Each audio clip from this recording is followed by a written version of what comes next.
અને હવે ભાગવતમાં ભગવાનના મંગલ વિવાહોની કથાનો પ્રારંભ થાય છે. અત્યાર સુધી લગ્નની કથા ના આવી. પરમાત્માએ પણ ધ્યાન રાખ્યું કે પેલા ઘરના ઘર પછી ઘરવાળીની વાત, ત્યાં સુધી વિવાહની વાત ન વિચારી. નારદજી એકવાર દ્વારિકામાં આવ્યા. ભગવાન નારદજીને કહે છે, ચાલો નારદ, તમને દ્વારિકા બતાવું, જુઓ તો ખરા વિશ્વકર્માએ કેવી મજાની નગરી બનાવી છે. એ નગર જોવા માટે આવ્યા. રસ્તામાં નારદજી ચાલતા ચાલતા બોલ્યા કે મહારાજ થાકી ગયો, હજી કેટલું જ ગામ ફરવું બાકી છે. ભગવાન હસીને કહે છે, હજી તો અડધે આવ્યા, અડધું ગામ ફરવું બાકી છે. અડધે આવ્યા એમ બોલ્યા ત્યારે નારદજી પણ હાથ જોડીને કહે છે કે પ્રભુ, સાચું કહું ને તો હું નહીં પણ તમે અડધે આવ્યા. હજી તમારા વિવાહ ન થયા, અને જ્યાં સુધી લગ્ન ન થાય ત્યાં સુધી જીવન અધૂરું કહેવાય છે. આપ વિવાહ કરો. એટલે પરમાત્મા પણ કહે છે કે સાચું કહો તો એટલે જ બધાના ગામ બતાવતો હતો. કોઈના સદબુદ્ધિ આવે, હું કઈ થોડું મારા પિતા પાસે જઈને કહું કે મારા લગ્ન કરાવી દો. નારદજી ના પાડી, તમારે ન કહેવું પડે, એ અમારા જેવા વ્યક્તિઓ વચ્ચે વાત કરાવશે. જવા ગયા એટલે પાછા રોક્યા, ઉતાવળા થાવમાં મારી માથે મારા મોટા ભાઈ બાકી છે, પેલા મોટા ભાઈ નું કરો. નારદજી મનમાં મૂંઝાણા કે ભાઈ તમારા માટે કહો એવી કન્યા લઈ આવું, પણ મોટા ભાઈ માટે ક્યાં કન્યા શોધવા જાઓ? તો ભાઈ તમે તો વિચરતા મહાત્મા છો, ક્યાંક ને ક્યાંક મેળ પાડી દેજો. અને નારદજી જેવા ગામની બહાર નીકળ્યા એ વખતે સામા એને રૈવત રાજા મળ્યા. રૈવત રાજા, જેનો ઉલ્લેખ સૂર્યવંશની વંશાવલીમાં કરવામાં આવ્યો, જેને ત્યાં એક દીકરી હતા અને દીકરીનું નામ છે રેવતી. રેવતી નામની કન્યા. ઘણી વખત પિતા દીકરી સામુ જોતા જોતા વિચારે ચડી જાય, ઉદાસ થઈ જાય. એકવાર દીકરીએ પૂછ્યું કે પિતા, હું ઘણી વાર જોઉં છું કે એકલા બેઠા હો તોય વિચારે ચડી જાઓ, મારી સામુ જોઈ પાછા વિચારે ચડો છો, તમે શું વિચારતા હો છો? એટલે પિતાએ બધી વાત કરી કે દીકરી, સાચું કહું ને તો તું દીકરી છો, મને એ ચિંતા છે કે મારો દીકરો નહીં. એટલે દીકરીને ગમ્યું નહીં કે તમને મારાથી સંતોષ નથી, પછી આવી વાત શા માટે કરો છો? જવાબ આપ્યો કે તારાથી પૂર્ણ સંતોષ છે, પણ ગમે એમ તો તું આખી દીકરી કેવા પરણીને સાસરે ચાલી જઈશ. જરા વિચાર કર કે અત્યારે કોઈ રાજા મારા ગામ ઉપર ચડાઈ કરે, મારે ઘરડે ઘટપણે હાથમાં હથિયાર ઉપાડવા પડે. અત્યારે વૃદ્ધાવસ્થામાં પણ મારે હાથમાં હથિયાર લઈને લડવા માટે જવું પડે. આ જગ્યાએ જો મારો દીકરો હોય તો મને કોઈ ચિંતા ન હોય, એ બધા યુદ્ધ દીકરો કરવા જાય અને હું આનંદથી પ્રભુ ભજન કરું.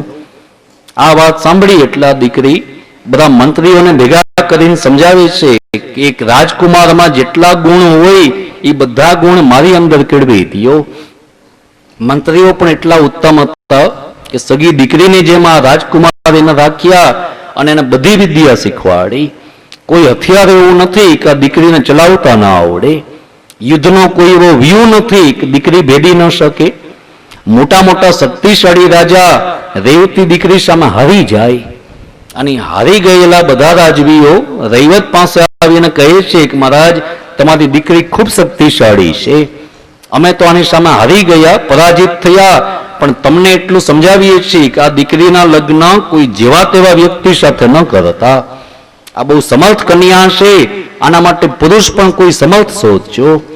ત્યારે મનમાં ચિંતા થઈ, મનમાં વિચાર આવ્યા, મારે મારી દીકરી કોની સાથે પરણાવવી, કોની સાથે હું દીકરીના વિવાહ કરું?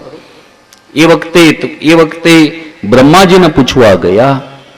સભા ચાલુ હતી અને ચાલુ સભામાં કેમ વચ્ચે વાત કરવી, અને સભાના એક ખૂણામાં આવીને બેસી ગયા. કઈ બોલ્યા નહીં, શાંતિથી સભા સાંભળતા હતા. સભા જ્યારે પૂર્ણ થઈ એ વખતે બ્રહ્માને મળવા આવ્યા અને બધી વાત કરી કે અત્યારે પૃથ્વી ઉપર આટલા મૂર્તિયા છે, આટલા રાજકુમાર છે, આમાંથી મારે મારી દીકરી કોની સાથે પરણાવવી? એટલે એ વખતે બ્રહ્માજી હસીને એટલું પૂછે છે કે પેલા એ જવાબ આપ, દીકરા તું અહીં આવીને બેઠો ક્યારે? એટલે પેલા જવાબ આપ્યો કે બસ થોડી વાર થઈ, સભા શરૂ થઈને હું આવીને બેઠો. મને એમ થયું કે ભાઈ ચાલુ સભાએ ક્યાં વાત કરવી, એટલે સભા પૂર્ણ થઈ એ અડધી પોણી કલાકની મેં રાહ જોઈ. બ્રહ્માજી સમજાવે છે કે તને એમ લાગે છે અડધી પોણી કલાક થઈ, પણ પૃથ્વી ઉપર તો સદીઓ વીતી ગઈ. બ્રહ્મલોક અને પૃથ્વી આ બેના સમયમાં બહુ મોટું અંતર છે. તું જે મૂર્તિયાના નામ લઈને આવ્યો એ મૂર્તિઓની સાત સાત પેઢી નીકળી ગઈ છે. હવે તમે તમારા ગામમાં જાશો તો તમને કોઈ ઓળખશે નહીં. રૈવત મૂંઝાણા તો મારી દીકરીના ક્યાં વિવાહ કરવા? એ બ્રહ્માજી આજ્ઞા કરી. અત્યારે ભગવાન કૃષ્ણાવતાર લઈને પધાર્યા છે અને શેષ નારાયણ એ ભગવાનના મોટા ભાઈ બળરામજી બનીને આવ્યા છે. એ પુરુષ એટલા સમર્થ છે કે આ કન્યાના વિવાહ એની સાથે કરાવજો. અને રૈવત પોતાની દીકરીને લઈને દ્વારકામાં આવતા હતા. સામા નારદજી મળ્યા અને રાજા હાથ જોડીને બોલ્યા છે કે મહારાજ, હું ભગવાનને નથી ઓળખતો અને ભગવાન મને નથી ઓળખતા. મારે મારી આ દીકરી ભગવાનના મોટા ભાઈ સાથે પરણાવવી છે. તમે અમને બંનેને ઓળખો છો તો જરા વચ્ચે રહીને એકવાર વાત કરાવી દો. નારદજી મનમાં રાજી થયા કે હું કન્યા શોધવા નીકળો, કન્યાનો બાપ મને ગોતતો ગોતતો આવી ગયો. મનમાં રાજી થયા. તરત દ્વારકામાં આવ્યા, બેયને રહેવાની વ્યવસ્થા કરાવી દીધી અને ભગવાન સામે પગ ઉપર પગ ચડાવીને બેસી ગયા. એટલે પરમાત્માને આશ્ચર્ય થયો કે નારદ, તમે તો કન્યા શોધવા માટે નીકળ્યા હતા અને પાછા કેમ આવ્યા? નારદજીએ જવાબ આપ્યો, કન્યાએ શોધી આવ્યો અને કન્યાદાન દેવા માટેના બાપને ભેગો લઈ આવ્યો. તમે હા પાડો એટલે સીધા કન્યાદાનના સંકલ્પ થશે. બળરામજી પાસે આવીને પ્રભુ વિનંતી કરે છે, દાદા અમારે તારા લગ્ન કરાવવા છે. બળરામજી એટલું બોલ્યા કે મને બતાવો તો ખરા કન્યા કેવી છે. ભગવાને જવાબ આપ્યો કે તારે જોવાનું શું કામ છે, મેં જોઈ લીધી, મજાની છે. બળરામજી એમ ભોળા કે કઈ વાંધો નહીં, ચાલ જ્યારે લગ્નનો સમય આવે ત્યારે મને બોલાવજે. અને બળરામજી લગ્નના મંડપમાં આવીને બેઠા. આપણે ત્યાં આ રિવાજ છે કે કન્યા જ્યારે મંડપમાં પ્રવેશ કરે ત્યારે મુખ ન બતાવે, મોઢું ન બતાવે. ઘણા જ્ઞાતિમાં એવા રિવાજ કે લાજનો ઘૂંઘટ કાઢી ના આવે. અને એક એ રિવાજ છે કે વચમાં એક કપડું રાખવામાં આવે જેને અંતરપટ કહેવામાં આવે છે. અંતરપટ બે બ્રાહ્મણ અથવા તો બે દીકરીઓ, બે નાના દીકરાઓ કે કોઈ પણ આમ સામસામું કપડું લઈને ઉભા રહીએ અને કન્યા ત્યાં મંડપમાં આવીને બેસે. એ અંતરપટ ક્યાં સુધી રહે તો હસ્તમેળાપ પૂર્ણ ન થાય ત્યાં સુધી. હસ્તમેળાપ થઈ જાય ત્યારે તો બેયના ખાલી આમ હાથ જ દેવામાં આવે. હસ્તમેળાપ થઈ જાય એટલે અંતરપટ હટી જાય અને વરરાજા કન્યાનું મુખ જોઈ શકે. હવે તો બાજુ બાજુમાં ખુરશી નાખીને બેસવાનું. એટલે એમાં કઈ અંતરપટ વચ્ચે આવતા નથી. જ્યારે હસ્તમેળાપ થતો હોય ત્યારે અણવાર ઉભો થાય અને ખિસ્સામાંથી રૂમાલ કાઢે અને હાથ ઉપર આમ રૂમાલ ઉડાડી દે. ભાવના કરો કે અંતરપટ જ છે. એ અંતરપટ હતો એટલે બળરામજીને ખબર ન પડી કે કન્યા કેવા છે, જોવા જ ન મળ્યા. લગ્નના ફેરા શરૂ થયા. ચૂપચાપ બળરામજી ફેરા ફરતા હતા, પણ જ્યારે ઉત્તરરથ ફેરો ચાલુ થયો એટલે બ્રાહ્મણો બોલ્યા કે હવે કન્યા આગળ ચાલે અને વરરાજા પછવાડે રહે. એ બળરામજી પછવાડે રહ્યા. કન્યાના આમ જુએ છે, રેવતી એટલા લાંબા કે બળરામજી કરતા મુઠ્ઠી ઊંચા. બળરામજીને આશ્ચર્ય થયું કે ભાઈ મારા જેવો લાંબો પુરુષ અત્યારે પૃથ્વી ઉપર કોઈ નથી અને કનૈયો આવી કન્યા ક્યાંથી લઈ આવ્યો? એક વાર તો ફેરા રોકવી દીધા, ભગવાનને બોલાવો. પરમાત્માને બોલાવ્યા. બળરામજી ગુસ્સાથી કહે છે, મારા લગ્ન કોઈ કન્યા હારે થઈ રહ્યા છે, ખજૂરીના ઝાડ આવે આવી લાંબી કન્યા. બધા કેવા લાગ્યા કે ભાઈ એમ બોલમાં પરમાત્મા પણ સમજાવે છે કે સતયુગની કન્યા છે, છેક સતયુગથી તારી રાહ જુએ છે. બળરામજી ગુસ્સાથી બોલ્યા કે એ સતયુગ નહીં, પણ હું ક્યાં સતયુગનો? મારો વિચાર કેમ ન કર્યો? કન્યા કોણ લઈ આવ્યું? એટલે ભગવાન નારદજીને બતાવ્યા કે ઓલા બેઠા નહીં મહારાજ લઈ આવ્યા. બોલાવો નારદને. નારદજી સગાવાલા વચ્ચે બેસીને બળાઈ આપતા હતા કે આ બેયને ભેગા કરવા વાળો હું છું. હું ન હોત ને તો આ બે અત્યારે ફેરા ન ફરતા હોત. એમાં સેવકો આવીને બોલ્યા કે ચાલો મહારાજ તમને વરરાજા બોલાવે. એટલે માભો વધ્યો કે જો હજી મને બોલાવે છે, હજી હું કહું ને એમ ફેરા ફરશે. પણ ત્યાં ગયા ને બળરામજી ખખડાવી નાખ્યા કે તમે તો લગ્ન કર્યા નહીં, બીજાને સુખેથી પરણવા નથી દેતા. નારદજીને આશ્ચર્ય થયું કે ભાઈ હું હમણાં બધાને કહી રહ્યો તો કન્યા હું લઈ આવ્યો, તમને કોણે કીધું? મને તો કનૈયાએ કીધું. એ ભગવાન આવે એટલી વાર નારદજી ચાલ્યા જાય, નારદજી આવે એટલી વાર મંડપમાંથી પ્રભુ આગા થઈ જાય. થોડી વાર તો બધી ધમાલ ચાલી. ત્યારબાદ પરમાત્મા બળરામજી પાસે પધાર્યા અને પ્રભુ એટલું બોલ્યા છે, દાદા જગત આખું મને કરતોમ અકર્તોમ અન્યથા કરતોમ સિદ્ધ પુરુષ કહીને બોલાવે, તું તો મારો મોટો ભાઈ છો. અને બળરામજીને એક હથિયાર બહુ પ્રિય છે, હલમુસલ. પરણ્યા ત્યારે ખભે હળ લઈને પરણવા બેઠા. ભગવાને હલમુસલ ઉપર ટંકાર કર્યો. બળરામજી સમજી ગયા, એને હલમુસલ દ્વારા રેવતીનું આકર્ષણ કરી અને પોતાથી થોડા નીચા બનાવ્યા.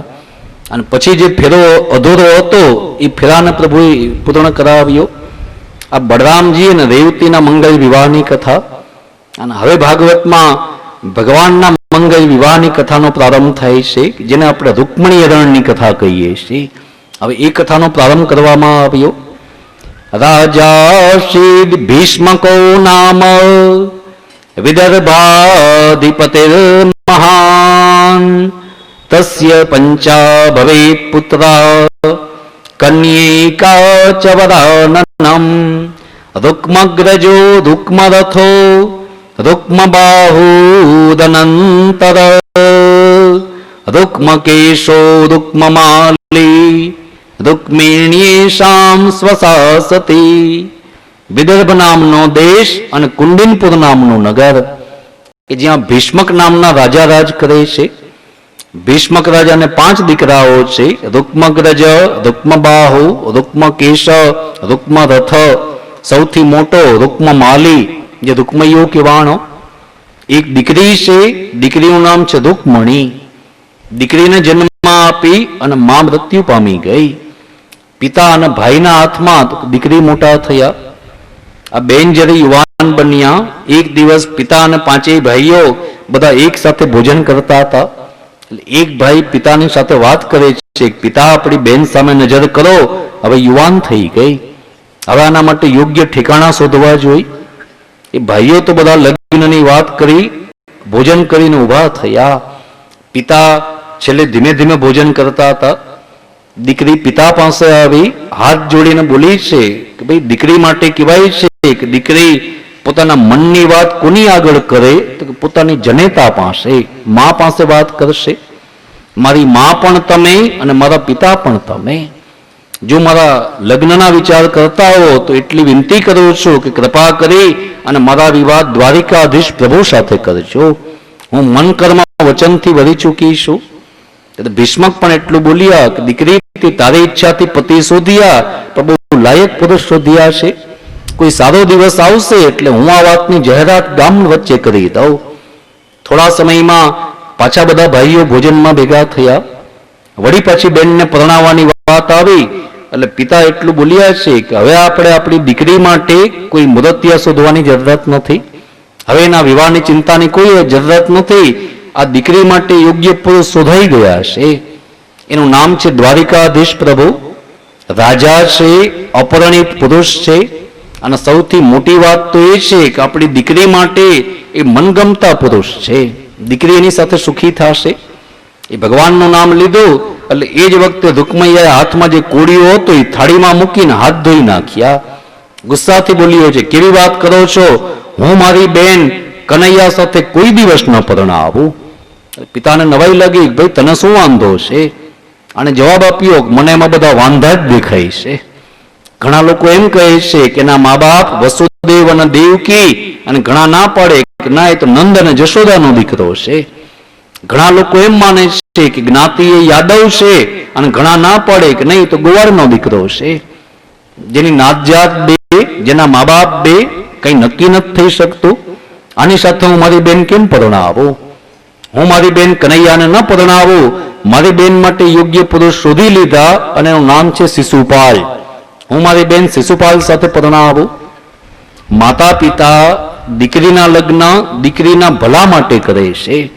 દીકરીનું સુખ જોવામાં આવે ત્યાં મા બાપ પોતાનો અંગત સ્વાદ જ જુએ ન ચાલે. પણ આ કથામાં બતાવ્યું કે રૂકમૈયાએ પોતાનો સ્વાદ જ જોયો. કુંડિનપુર એક નાનકડું ખોબા જેવડું ગામ. શિશુપાલ આખી દિશાનો સ્વામી.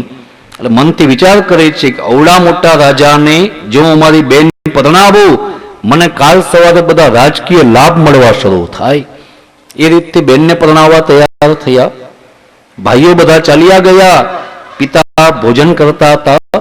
દીકરી સામે હાથ જોડે છે કે ભાઈ મને માફ કરજે, હવે હું ઘરડો થયો, ઘરમાં મારું નથી ચાલતું. દીકરાને કહેવા જાવ ત્યારે મને કહે છે કે રાજ્ય મારે ચલાવવું છે, મને જેમ યોગ્ય લાગશે એમ હું કરું. આ વાત સાંભળી એટલે રૂકમણીની હૃદયમાં દુઃખ થયું છે, મનમાં વિચાર આવ્યા કરે મારા ભાગ્ય 2 ડગલા પછવાડે ચાલે છે, મારું નસીબ 2 ડગલા પાછળ છે, નહીં તો 5 ભાઈઓની હું એકની એક બેન અને મારા ભાઈઓ મારી ઈચ્છાથી વિરુદ્ધ શું કામ જાય? અરે હું મારા બાપની એકની એક દીકરી અને છતાં મારા પિતા આવા લાચાર શું કામ બને? મારા ભાગ્ય જ પછવાડે ચાલે છે. લગ્નના દિવસ નક્કી થયા. રાજ્યના જે બ્રાહ્મણ કુલગુરુ, જેનું નામ છે સુદેવ બ્રાહ્મણ, એ સુદેવ બ્રાહ્મણ રોજ ઘરમાં અવર જવર કરવા લાગ્યા. બધું રાજાને મળીને બધી વાતો કરે કે ભાઈ આ દિવસે જાન આવશે, આ દિવસે પરણેતરા થશે, આ દિવસે આપણે જાનને વિદાય આપશું.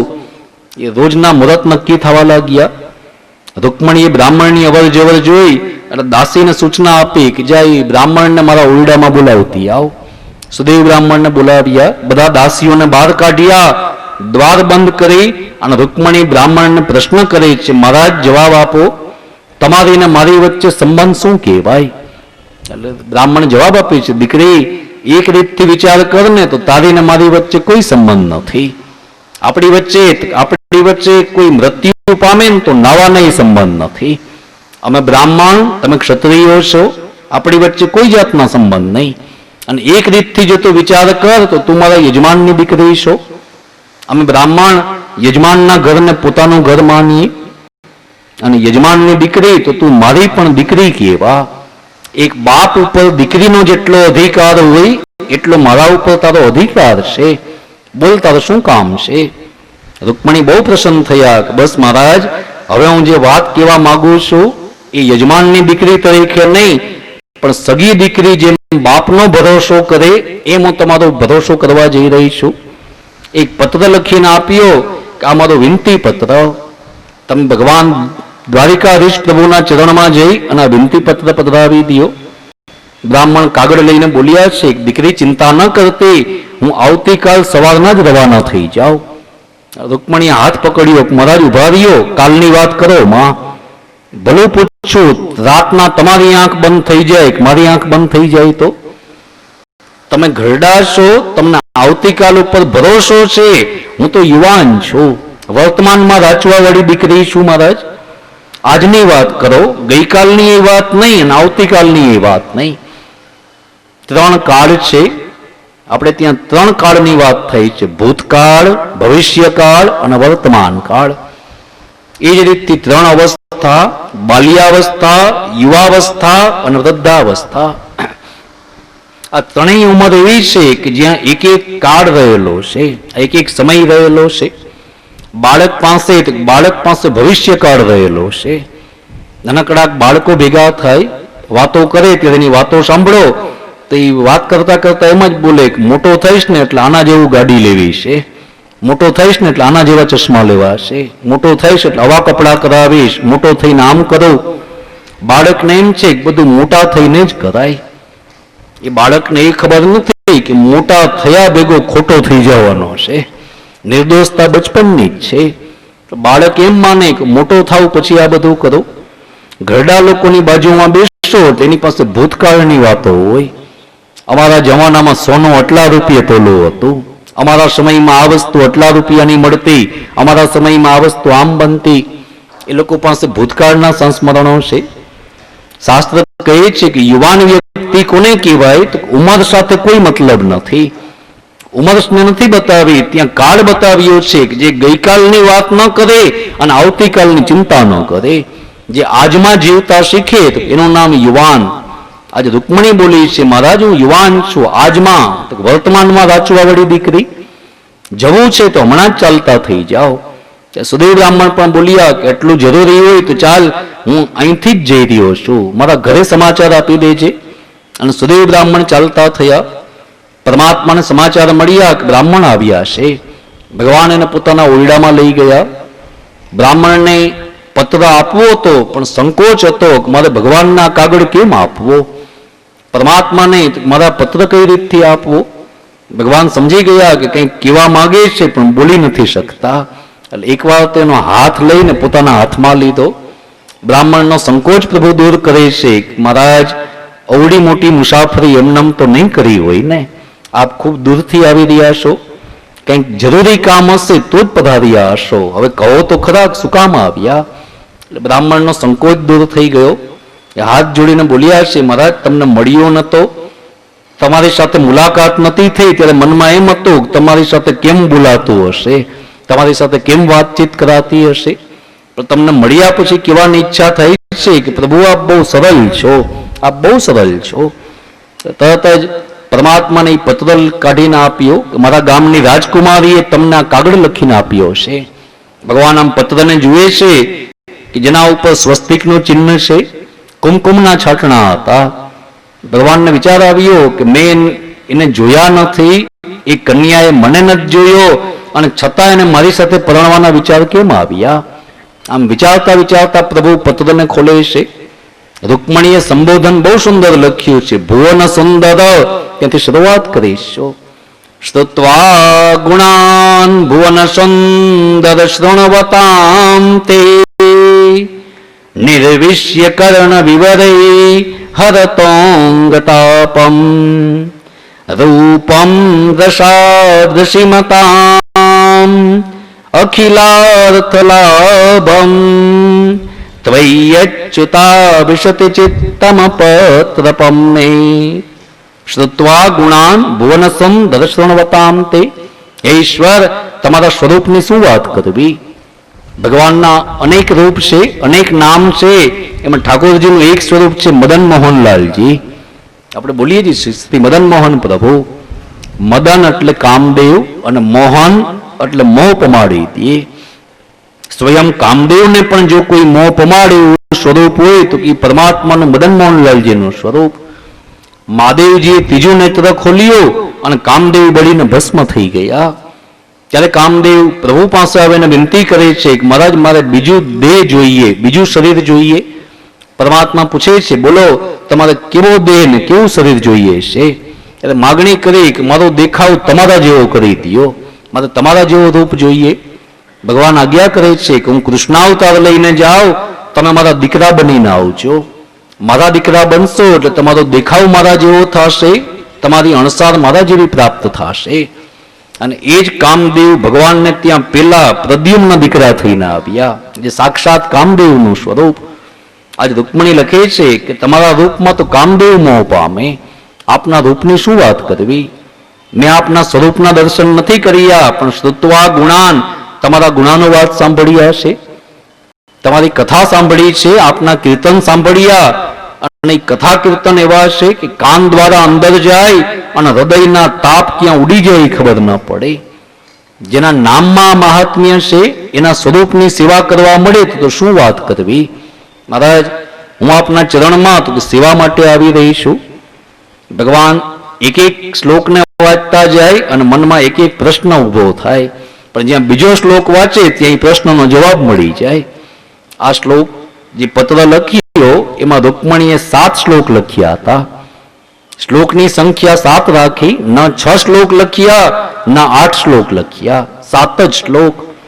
વ્યાસજી પણ કહે છે કે આ 7 શ્લોક સપ્તપદીની વિધિ જેવા છે. લગ્નની મુખ્ય વિધિ તો સપ્તપદી, લગ્નની મુખ્ય વિધિ કહેવાય છે. પણ ઘણાને યાદ ન હોય કે અમારી વખતે સપ્તપદી બોલ્યા હતા કે નતા બોલ્યા, યાદ જ ન હોય. જો કેમ તો કે ધ્યાન ક્યાં હોય તો કે ધ્યાન વિધિમાં ન હોય, ધ્યાન આ વિડીયોમાં હોય, એમાં ધ્યાન હોય.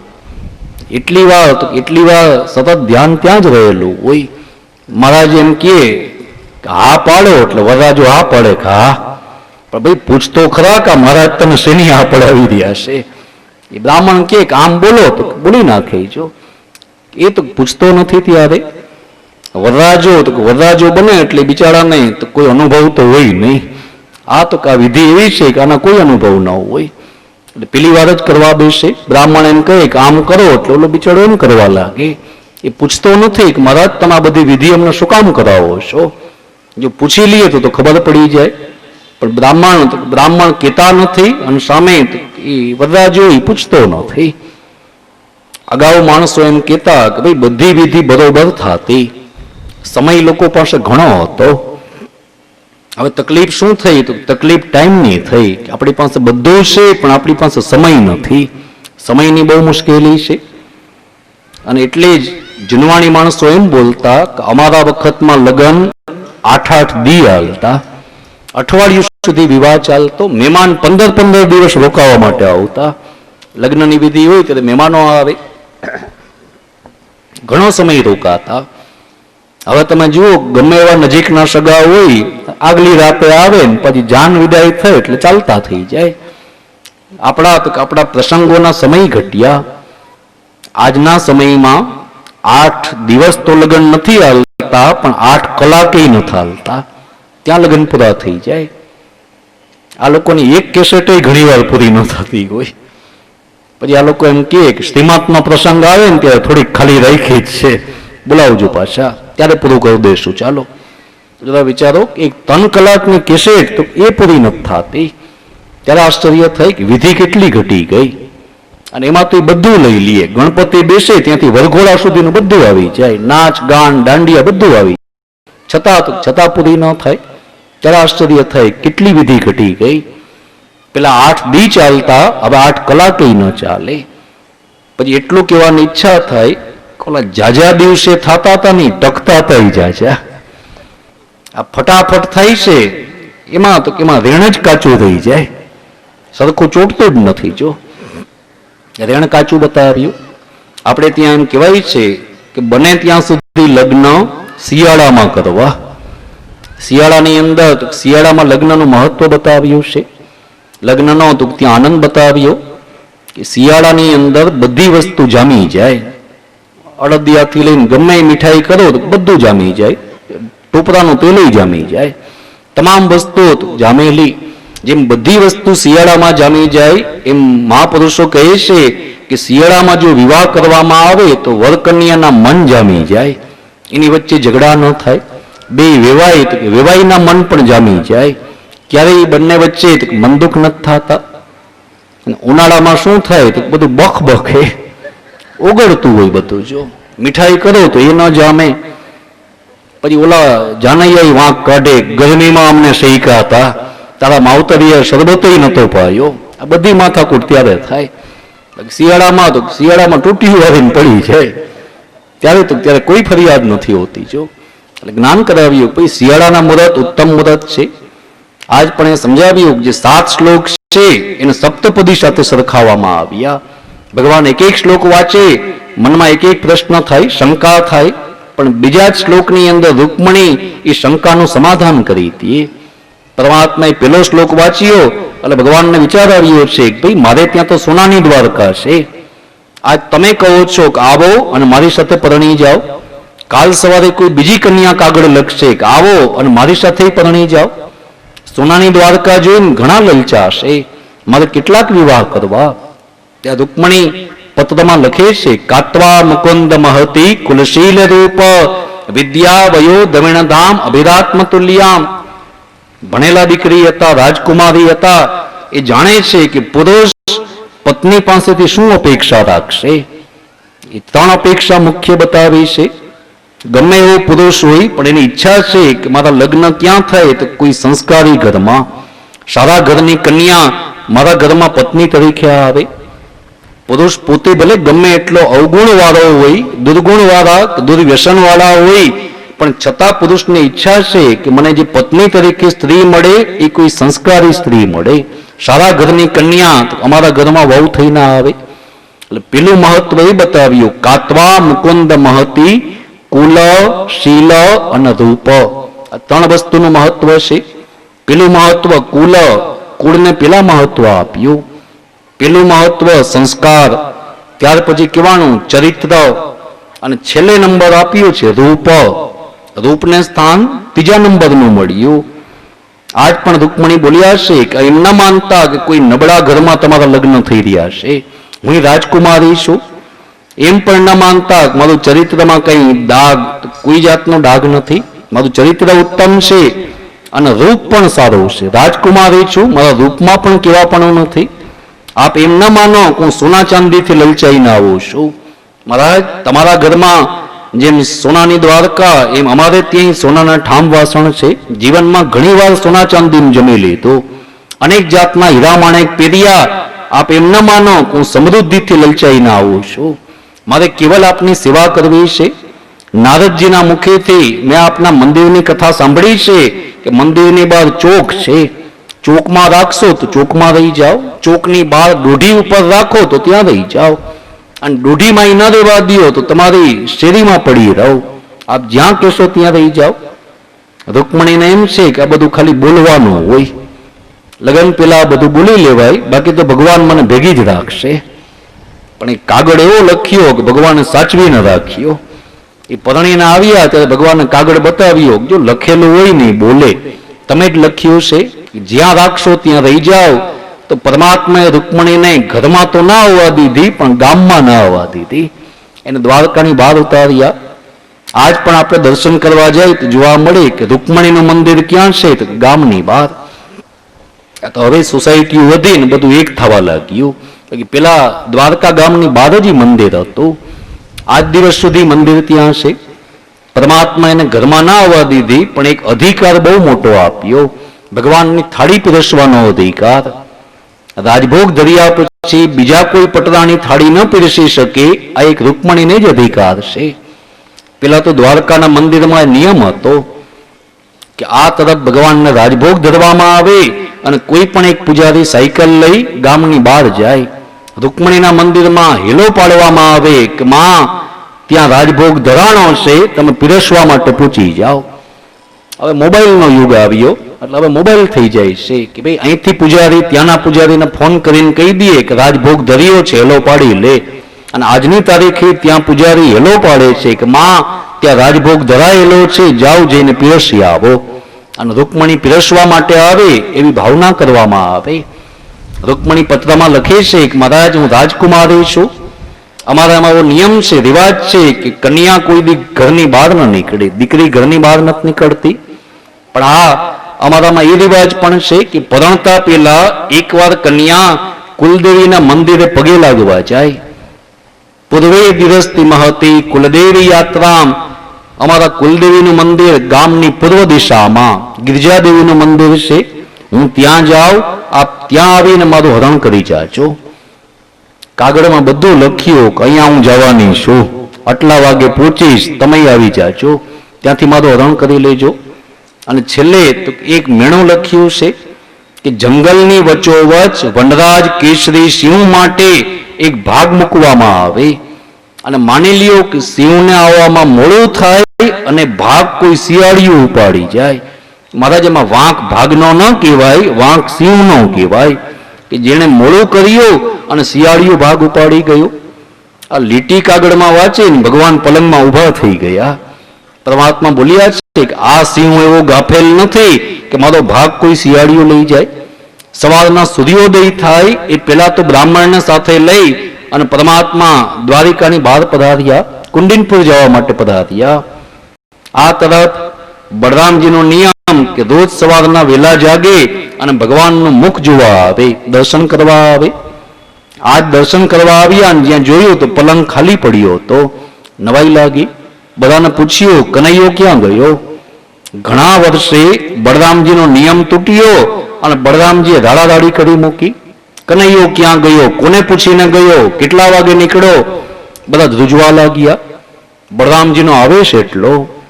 એક ઘરડો સેવક આવીને બોલ્યો છે કે મહારાજ તમારો ભાઈ અને ઓલા બ્રાહ્મણ દેવતા આખી રાત સૂતા નતા, એકબીજાના કાનમાં મુખ રાખીને ઘુસપુસ કરતા હતા, અને બંને ઘરમાંથી ગાયબ થયા હશે. એની વાત સાંભળી એટલે બળરામજી ખડખડાટ હસ્યા, તારી વાતમાં કોઈ શુભ સંકેત જોવા મળે છે.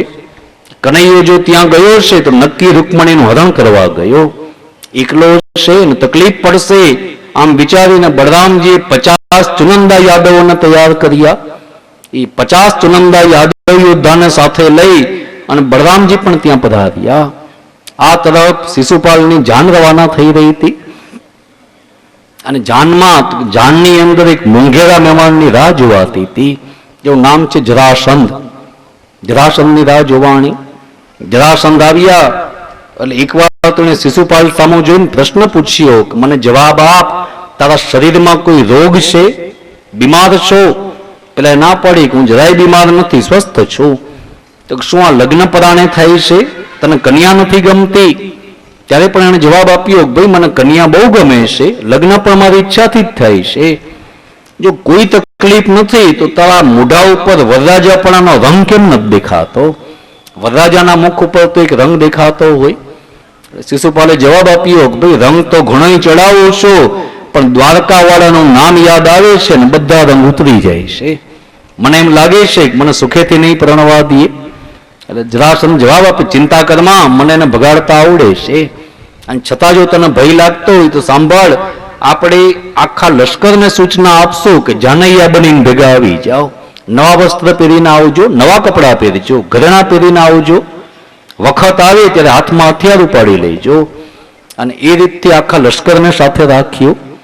ભારત વર્ષનો પહેલો વરરાજો કે જે સૈન્ય લઈને પરણવા માટે નીકળ્યા. આ તરફ બધા બેનપણીઓ આવી રૂકમણીને સમાચાર આપે છે કે બેન હવે તો જાન ગામના પાદરમાં આવી ગઈ, હમણાં સામૈયા થશે, વાજતે ગાજતે વરઘોડો નીકળશે. આ બધું સાંભળીને રૂકમણીને મનમાં ચિંતા થઈ કે જાન આવી ગઈ, હજી સુધી બ્રાહ્મણ ના આવ્યા, પરમાત્માએ મારો પત્ર સ્વીકાર્યો હશે કે નહીં સ્વીકાર્યો હોય, ચિંતા કરતા હતા. આ તરફ પરમાત્મા ગામની બહાર એક ઉજ્જળ ખંડેર જેવો બગીચો, સાવ તૂટેલું ઉજ્જળ મકાન, એ મકાનની આજુબાજુ એક બે સૂકા ઝાડવા. એટલે પરમાત્મા એ મકાનના ખંડેર પછવાડે રથને સંતાડી દીધો. અને બ્રાહ્મણને કહેવામાં આવ્યું જઈને રાજકુમારીને કહેજો હું આવી ગયો, ચિંતા ન કરે, યોગ્ય સમયે હું એનો સ્વીકાર કરી લઉં. રૂકમણી ઝરૂખામાં બેઠા હતા. એ જ વખતે સામેથી સુદેવ બ્રાહ્મણને આવતા જોયા. એ બ્રાહ્મણની ચાલ એટલી વેગવાળી હતી, રૂકમણી સમજી ગયા કે કંઈક સારા સમાચાર લઈને આવ્યા છે. તમે કોઈ પણને કંઈ કામે મોકલો, કોઈ ટિકિટ લેવા જાય, કોઈ રિઝલ્ટ લેવા જાય, એ આવવા વાળાના પગ ઉપરથી ખબર પડી જાય કે કામ સફળ થયું છે કે નિષ્ફળ થયું. સફળ કામ થાય, પાસનું રિઝલ્ટ હોય ને દોડતો દોડતો આવે, અને આગેથી જેના ટાંટિયા એકી બેકી રમવા લાગે અને પૂછાય નહીં, એને પૂછવાની મહેનત ન લેવાય. આજ બ્રાહ્મણની ચાલ વેગવાળી હતી. રૂકમણી રાજી થયા, કંઈક સારા સમાચાર છે. એટલે આમ ઝરૂખામાંથી પૂછ્યું મહારાજ શું થયું? બ્રાહ્મણે રૂકમણીને જોયા ઉપર, એટલે બબે પગથિયા ભેગા ચડ્યા, લાવ્યો લાવ્યો લાવ્યો લાવ્યો કરીને આવ્યા. એટલે પૂછ્યું બોલો મહારાજ શું લે આવ્યા? ભગવાનનો સંદેશો લાવ્યા, પરમાત્માના એ પત્રનો જવાબ આપ લઈને આવ્યા. બ્રાહ્મણ હસતા હસતા બોલ્યા છે દીકરી કાગળ લઈ આવે એ બીજા, સંદેશા લઈ આવે એ બીજા, હું સાક્ષાત દ્વારિકાધીશ પ્રભુને પધરાવીને આવ્યો. આ વાત સાંભળીને રૂકમણીના રોવાળા ઉભા થઈ ગયા કે જે સુખ મારા જન્મ દેવા વાળા પિતા ના આપી શક્યા, જે સુખ પાંચ પાંચ ભાઈઓ ભેગા થઈ ના આપી શક્યા, એ સુખ તો આજ આ બ્રાહ્મણે આપ્યું. મનમાં ઈચ્છા થઈ કે હું આને કંઈક ભેટ આપું. એક એક ઘરેણા જુએ છે, હાથની વીંટીન, હાથમાં પહેરેલા પાટલા, ગળાના હાર, બધા ઘરેણા સામે નજર કરે. મનમાં વિચાર આવે કે જે સાક્ષાત દ્વારિકાધીશ પ્રભુને પધરાવીને આવ્યા એના ઘરેણા દેવાથી શું ફેર પડે? કોઈ ઘરેણું કિંમતી ન દેખાણો. છેલ્લે આ દીકરી હાથ જોડીને ઉભા રહી ગયા કે મહારાજ રાજકુમારી ભલે રહી, તમારા આંગણાની તો ભિખારણ બની ગઈ. તમે મારી જોલીમાં એવી વસ્તુ લાવીને આપી, હું તમારો ઉપકાર ક્યારેય ન ભૂલું. સુદેવ બ્રાહ્મણ પણ આમ માથે હાથ રાખીને આશીર્વાદ આપે છે દીકરી તે મને બ્રાહ્મણ તરીકે નહીં બાપ તરીકે મોકલ્યો હતો, અને બાપ હંમેશા દીકરીને આપીને રાજી થાય, દીકરી પાસેથી લઈને રાજી ન થાય. આજ મને ખબર પડી કે અમારા ઘરમાં કોઈ સામાન્ય રાજકુમારી નહીં, તું સાક્ષાત મહાલક્ષ્મીનો રૂપ છો. તારી કલમના એક ઝાટકા ઉપર ભગવાન દોડતા દોડતા પધાર્યા. મારા આશીર્વાદ છે તને, તારું કલ્યાણ થાવ, આમ આશીર્વાદ આપીને સુદેવ બ્રાહ્મણ ચાલતા થયા. વાજતે ગાજતે શિશુપાલની જાન આવી. જાન જેવી આવી, વરઘોડો નીકળો. અને વરઘોડો એવી વસ્તુ છે કે વરઘોડો જોવાની ઈચ્છા બધાને હોય. અત્યારે જો હું કથા વાંચું છું, તમારું ધ્યાન આ બાજુ. કારણ શું? તો કારણ એ જ બતાવ્યું છે કે આ એક એવી રીત છે કે 5 વર્ષના બાળકથી લઈ અને 85 વર્ષના માજી હોય ને તો એને જોવાની ઈચ્છા થાય. ન દેખાય તો આમ છાજલી કરીને પણ જુએ ખરા, ખાસ જુએ. અરે એમાંય વરરાજો જોવાની તો બધાને ખાસ ઈચ્છા હોય, વરરાજાને જોવો છે. અને વરરાજાને જોઈ બધા શાંત ન રહે, બધા પોતપોતાના મત આપે વરરાજાને જોઈને બધા બોલે જરાક જાડો હશે, કોઈ કહેશે પાતળો હશે, ને કોઈ કે ઊંચો, ને કોઈ કે નીચો. અલગ અલગ બધાના મત બતાવ્યા. આ શિશુપાલને જોયા ગામના બધા માણસો એમ બોલ્યા, ક્યાં અમારી રાજકુમારી અને ક્યાં શિશુપાલ? ભીષ્મક રાજાને શું ન ચાલ્યું? આવા સાથે દીકરી પરણાવે છે. કોઈને આ મૃત્યુ ગમ્યો નહીં, કોઈને ગમ્યા નથી. શિશુપાલ માટે જાનનો આખો ઉતારો રાખ્યો. ઉતારાની ઉપર મોટા અક્ષરથી સંકેત લખ્યો છે, જાન નિવાસ. દૂરથી જોવાવાળાને ખબર પડે કે અહીંયા જાનના ઉતારા છે. જરાસંધને કહેવામાં આવ્યું કે મહારાજ જરા અંદર આવીને જોઈ લ્યો, ઉતારામાં જો કોઈ કમી હોય તો મને કહેજો. જરાસંધ પણ ત્યાં આવ્યા અને ઉતારો જોયો ત્યારે બોલ્યા છે, પયપ ફેર નિભાસૈયા. દૂધ ઉપર જેમ તર વળી જાય એમ પથારી ઉપર ઉછાળ પાથર્યા છે. પાથરણા પાથરેલા, થાળી વાટકા ગોઠવેલા અને પીરસવા વાળા તૈયાર ઉભા છે કે અમને હુકમ કરો એટલે પીરસવા લાગીએ. બધા તૈયાર હતા. ઉતારો તો બહુ સુંદર હતો, પણ તકલીફ એ થઈ કે ભેગું આખું લશ્કર લઈને આવ્યા હતા. બધા બોલ્યા છે કે ઉતારો નાનો પડશે, નાનો પડશે. શિશુપાલને સમજાવવામાં આવ્યા કે આપણા નજીકના સગા હોય અને ભેગા રાખો, અને બાકીનાને કહો બધા 5-5, 7-7 થઈને ઉતારા લઈ લ્યો. ત્યારે ના પાડી. શિશુપાલ બોલ્યા છે, મને એકલો ના પાડતા, નહીં તો કનૈયો આવીને મને જ ઉપાડી જશે. તમે લગ્ન કોના કરાવશો? હું જ્યાં બેસું ત્યાં જાન મને ઘેરીને જ બેસવી જોઈ. કહેવામાં આવ્યું કે આપણે ક્યાં અહીંયા જાજો સમય રોકાવું છે, એ જાનના ઉતારામાં નથી રહેવું. એક કામ કરો, નદીના કિનારા ઉપર અમને લશ્કરી ધોરણે તંબુ તાણી દો, અમે ત્યાં ચાલ્યા જશું. લશ્કરી ધોરણે તંબુ તાણવામાં આવ્યા અને શિશુપાલની જાન ત્યાં રવાના થઈ. બળરામજી પધાર્યા. બળરામજી બોલ્યા છે, ચિંતા ન કરતો, ક્ષત્રિયના દીકરાને શોભે એવું કામ કરવા આવ્યો છો. અને એ સમયે યાદવોને કહેવામાં આવ્યું કે જાઓ ભીષ્મકને જઈને કહો કૃષ્ણ બળરામ બે ભાઈઓ આવ્યા છે, અમારા સામૈયાની અને ઉતારાની તૈયારી કરો. સામૈયા તો ભેગા હતા એટલે પાછા સામૈયા થયા, પાછા વાજા વગડ્યા. ગામના માણસો તો પાછું જોવા માટે બહાર આવ્યા. ભગવાનના દર્શન કર્યા ત્યારે બધા બોલ્યા છે, અસ્યૈવ ભાર્યા ભવિતમ રૂક્મિણ્યા રતિના પરા. આપણી રાજકુમારી માટે જો કોઈ યોગ્ય પુરુષ હોય તો પરમાત્મા દ્વારિકાધીશ પ્રભુ. આખું જન્માનસ પલટાઈ ગયું. વળી પ્રશ્ન થયો કે ભગવાનનો ઉતારો ક્યાં આપવો? ત્યારે યાદ આવ્યો કે જાનનો ઉતારો સાવ ખાલી પડ્યો છે, ત્યાં ઉતારો આપો. સુખદેવજીનું કથા કૌશલ્ય, સાચા વરરાજાને સાચો ઉતારો અને ખોટા વરરાજાને ખોટો ઉતારો, સંજોગો જેવા બન્યા. એમાં શિશુપાલને ખબર પડી કે કનૈયો આવ્યો અને જાનના ઉતારામાં જ ઉતર્યો છે. ત્યારે સૈન્યને રવાના કર્યું કે જાઓ રાજકુમારીને ફરતો ચોકી પેલો રાખજો. ત્યારે સમાચાર મળ્યા કે રાજકુમારી ઘરમાં નથી રહેવાની, ગામની બહાર કુળદેવીના મંદિરે પગે લાગવા જશે. રૂકમૈયાને બોલાવીને સૂચના આપી કે તારા ગામના બધા દરવાજા બંધ કર અને એક જ રસ્તો ખુલ્લો રાખજે, જ્યાંથી તારી બેન પગે લાગવા જઈ રહી છે. ચારે તરફ સૈન્યને ઉભો રાખી દીધું. ચતુરંગણી સેના, પેલા પાયદળ, એની પછવાડે ઘોડેસવાર, એની પછવાડે રથમાં બેઠેલા અને એની પછવાડે ગજારૂઢ હાથી ઉપર બેઠેલા યોદ્ધા. શિશુપાલ બધાની વચ્ચે આવીને સૂચના આપે છે કે તમારી વચ્ચેથી ચકલું પસાર થાય, ચકલાની પાંખ ના કાપતા એના એક એક પીછા જુદા કરી નાખજો. તમારી વચ્ચેથી પવનને પણ ન નીકળવા દેતા, હથિયાર સાથે ચિરાઈને હવા નીકળે એવી રીતથી ઉભા રહી જાઓ. બધા નજીક નજીક ઉભા હશે. ભીષ્મ કેટલું બોલ્યા કે ભાઈ હવે જાજો સમય નથી, એકવાર આ દીકરીને કુળદેવીના મંદિરે પગે લગાડી આવો. એ દીકરી પગે લાગવા માટે નીકળીને સામા પિતા મળ્યા એટલે એને પગે લાગ્યા, વંદન કર્યા. પિતા એમ બોલ્યા છે કે તું દીકરી કેવા, તારે વારે ઘડીએ વંદન ન કરાય,